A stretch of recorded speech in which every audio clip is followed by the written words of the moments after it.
How to save a PowerPoint presentation as a video. Hi guys, welcome to our channel. Let's begin. If you want to save a PowerPoint presentation as a video, the first step is to open the MS PowerPoint in your laptop or PC. Now you either want to open an existing presentation or a new presentation. Once it has been opened, you want to preview it and make any necessary changes if you want. Then click on File. Now select Export from these options. Now you have different options here. Click on the option that says Create a Video. Here it says that your presentation is going to be exported as a video. You can select your resolution from here.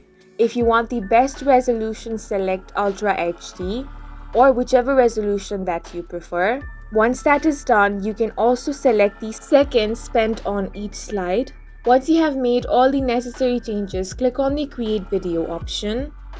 Now select the location where you want to save the file and click on Save. Now it will take some time for the presentation to be converted into video.